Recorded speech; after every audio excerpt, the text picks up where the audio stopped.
दोस्तों, माँ बाप के अच्छे और बुरे कर्मों का फल उनकी औलाद को भोगना पड़ता है। यह बात कहाँ तक सही है? मनुष्य को खुद के अच्छे और बुरे कर्मों का फल तो उन्हें भोगना ही पड़ता है, तथा माँ बाप के द्वारा किए गए कर्मों का फल भी उन्हें भोगना पड़ता है। दोस्तों, गांव से कुछ दूर एक गुरु अपने आश्रम में कुछ शिष्यों के साथ रहते थे।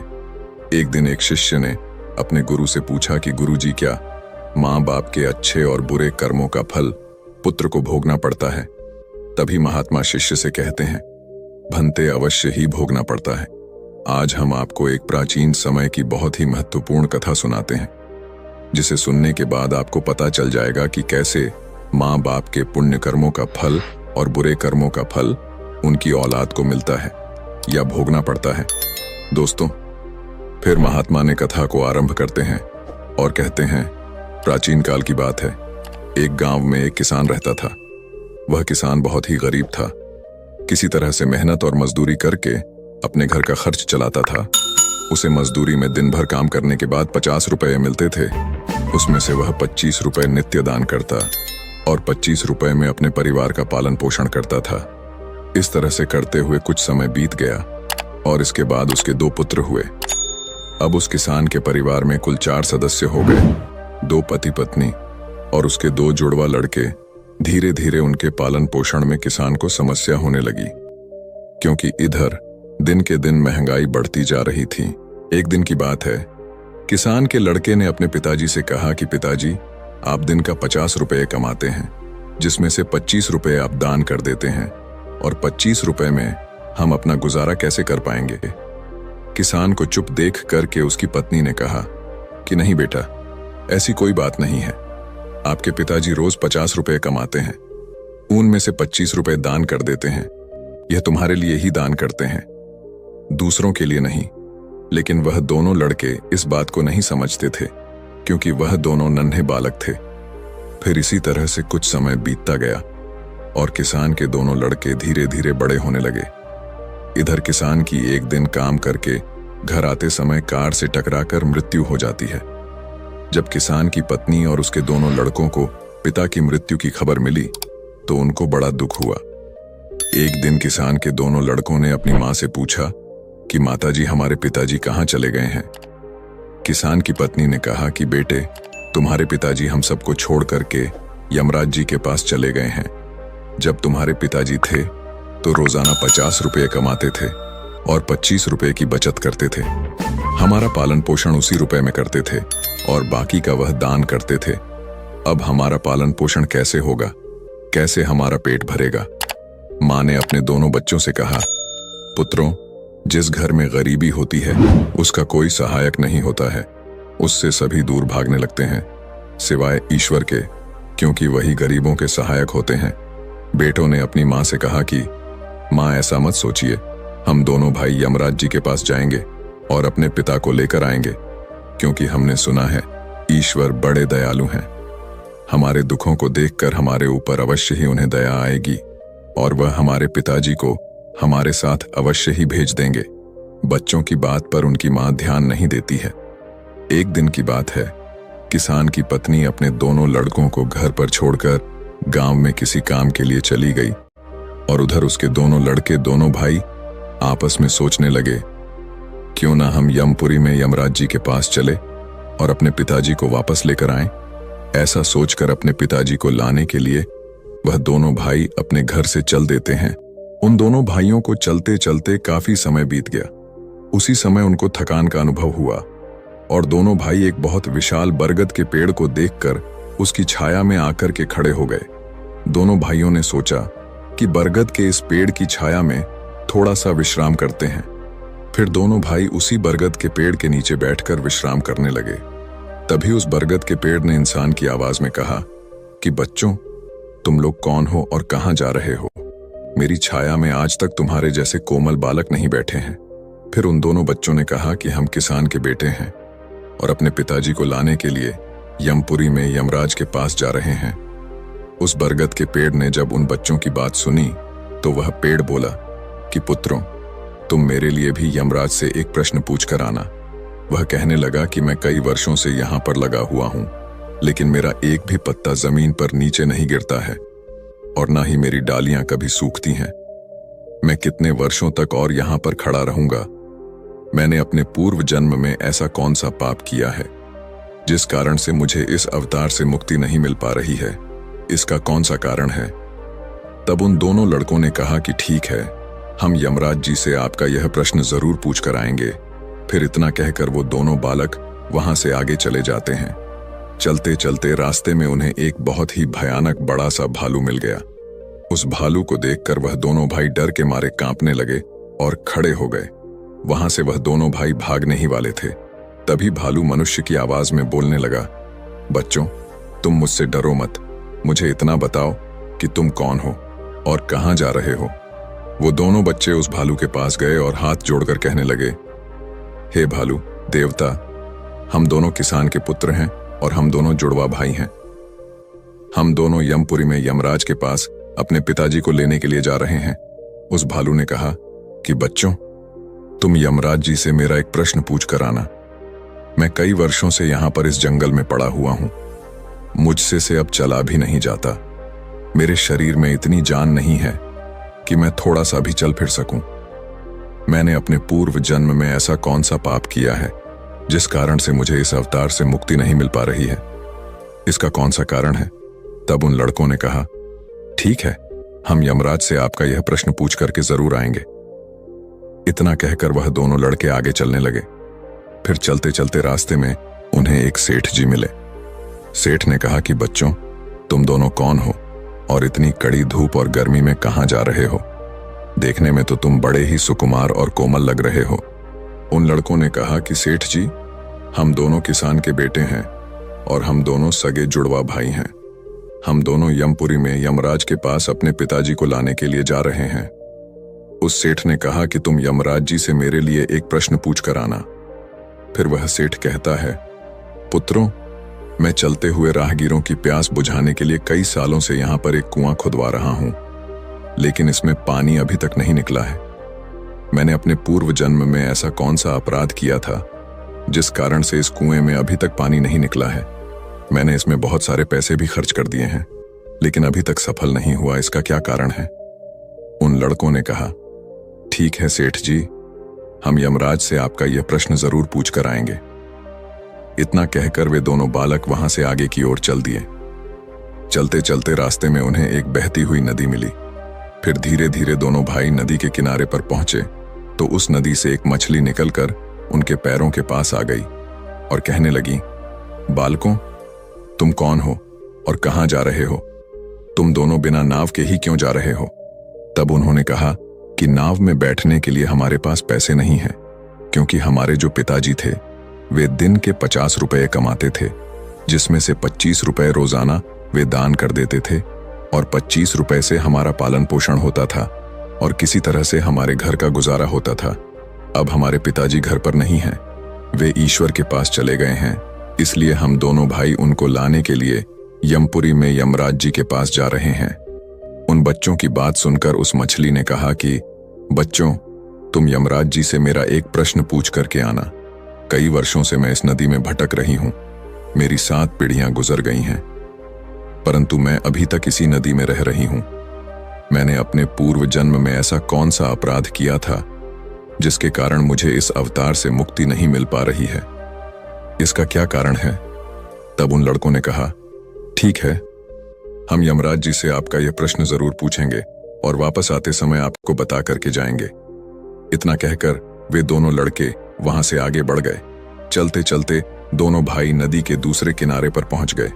दूसरे किनारे पर जब वे पहुंचे तो देखा कि एक मरा हुआ व्यक्ति वहां पर पड़ा हुआ है। दोनों भाई उस मरे हुए आदमी को उठा करके जब जाने लगे तो वह मरा हुआ आदमी चिल्लाने लगा और कहने लगा कि बच्चों, तुम कौन हो और कहां जा रहे हो? उन लड़कों ने उसकी आवाज सुनकर कहा कि हम किसान के पुत्र हैं और हम दोनों जुड़वा भाई हैं। हम दोनों भाई यमपुरी ने यमराज जी के पास अपने पिताजी को लेने के लिए जा रहे हैं। उस आदमी ने कहा कि तुम यमराज से मेरा एक प्रश्न पूछ कर आना। मेरा शरीर कई वर्षों से इस नदी के किनारे पर ही है।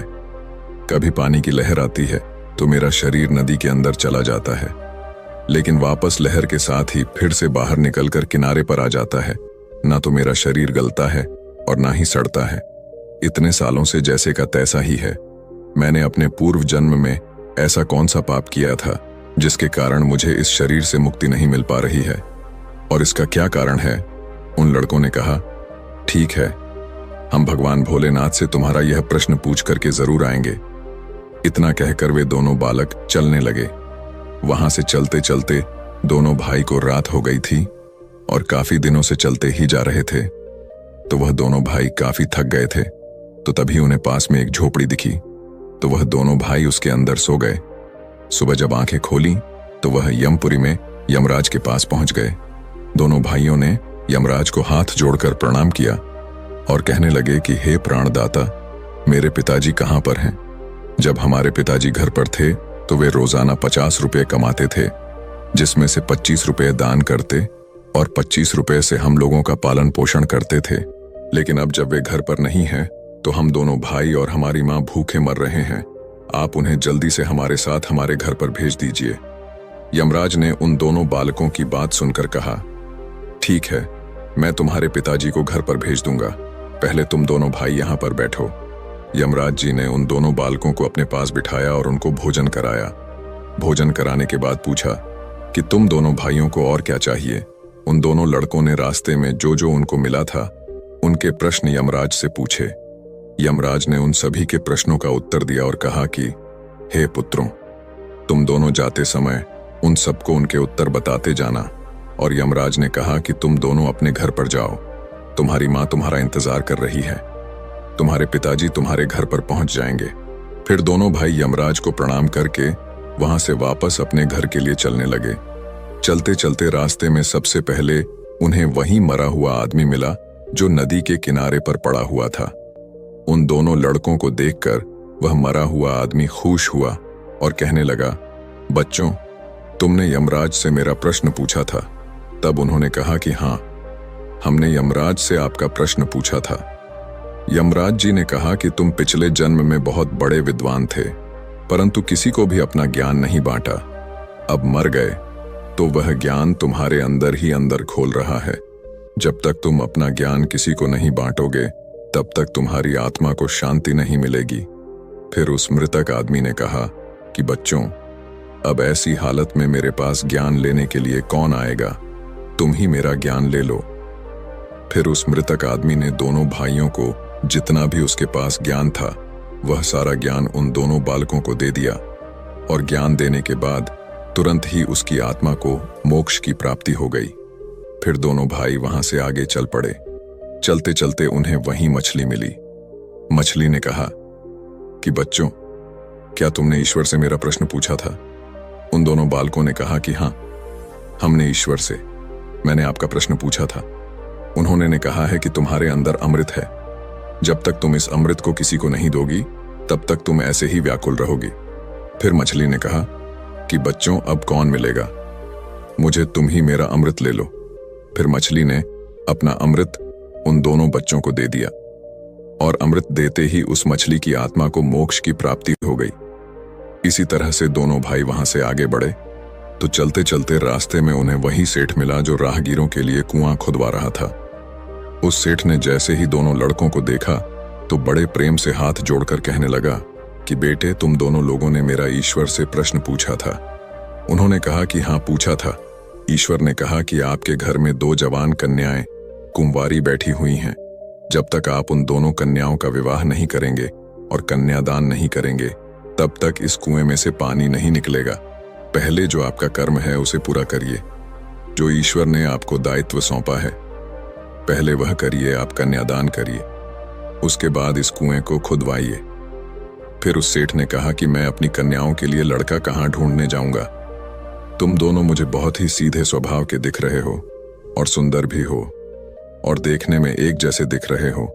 अब तुम दोनों जवान भी हो गए हो और विवाह के योग्य भी हो, तो बेटा, तुम दोनों ही मेरी लड़कियों से विवाह कर लो। फिर उस सेठ ने अपनी दोनों लड़कियों का विवाह उन दोनों लड़कों के साथ करवा दिया। फिर सेठ ने वहां से अपनी दोनों बेटियों को बहुत सारा धन देकर विदा कर दिया। अब दोनों भाइयों को आगे चलते चलते रास्ते में वहीं भालू मिला। उस भालू ने कहा कि बच्चों, क्या तुमने ईश्वर से मेरा प्रश्न पूछा था? तब उन्होंने कहा हाँ, पूछा था। ईश्वर ने कहा कि तुम्हारे पास जो एक कीमती हीरा है, तुम उस हीरे को धरती पर नहीं रखते हो और ना तुमने कभी किसी को दान दिया है। जब तक तुम इस हीरे का दान नहीं करोगे, तब तक तुम्हारा शरीर ऐसे ही बना रहेगा। फिर उस भालू ने कहा कि बच्चों, मैं यह हीरा अब किसको दूं? इस हीरे को तुम ही ले लो। फिर उस भालू ने अपना हीरा उन बच्चों को दे दिया। हीरे को देते ही उसकी आत्मा को मोक्ष की प्राप्ति हो गई। इस तरह से वे दोनों भाई अपनी पत्नियों को लेकर फिर आगे चलने लगे। चलते चलते रास्ते में उन्हें वहीं बरगद का विशाल पेड़ मिला, जिसके नीचे छाया में वे विश्राम करने के लिए बैठे थे। उसने पूछा कि बच्चों, क्या तुमने ईश्वर से मेरा प्रश्न पूछा था? उन्होंने कहा, हाँ, पूछा था। ईश्वर ने कहा कि पूर्व जन्म में तुम्हारा काम गुरुकुल में बच्चों को शिक्षा देना था। तुम्हारा पद एक गुरु का था, परंतु तुम उसके बदले में छोटे छोटे बच्चों से अपना काम करवाते थे, हाथ पैर दबाते और उन्हें अच्छी तरह से शिक्षा नहीं देते थे। तुम पूर्व जन्म में बहुत बड़े विद्वान थे, परंतु तुमने उन बच्चों को शिक्षा नहीं दी। उन बच्चों के श्राप के कारण तुम हिलडुल नहीं सकते। तुम्हारे अंदर जो ज्ञान भरा हुआ है, उसे किसी को दे देना। इसके बाद तुम्हें फिर मोक्ष की प्राप्ति होगी। उन दोनों लड़कों की बात सुनकर उस पेड़ ने कहा कि अब मैं यह ज्ञान किसे दूंगा, तुम ही ले लो। फिर उस बरगद के पेड़ ने दोनों भाइयों को अपना जितना भी उसके पास ज्ञान था सब दे दिया। जैसे ही उस बरगद के पेड़ ने उन दोनों बच्चों को अपना ज्ञान दिया, तो उसकी भी आत्मा को शांति मिल गई और वह उस पेड़ इस अवतार से मुक्त हो गया। फिर दोनों भाई अपनी पत्नियों के साथ चलते चलते अपने घर पहुंच गए। जब दोनों भाई अपने घर पहुंचे, तो किसान की पत्नी उनको देख करके बड़ी खुश हुई और कहने लगी कि तुम दोनों कहाँ चले गए थे और यह दोनों लड़कियां तुम्हारे साथ कौन हैं? फिर दोनों भाइयों ने जो भी उनके साथ घटनाएं घटी थीं, वह सब कुछ अपनी मां को बता दी। अब उन दोनों बच्चों को ज्ञान हो चुका था कि हमारे पिताजी वापस नहीं आ सकते। अब उनकी मुक्ति हो चुकी है।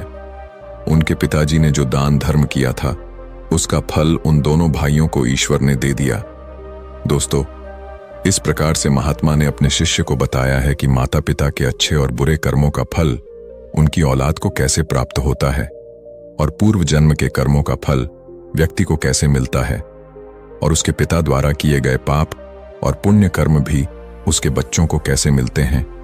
तो दोस्तों, कैसी लगी आपको ये कहानी? आप हमें कमेंट सेक्शन में जरूर बताना, और अच्छी लगी हो तो इस चैनल को सब्सक्राइब जरूर कर लेना। तो चलिए, मिलते हैं ऐसी ही कोई नई कहानी में। तब तक के लिए अपना ख्याल रखें। धन्यवाद और नमोः बुद्धाय।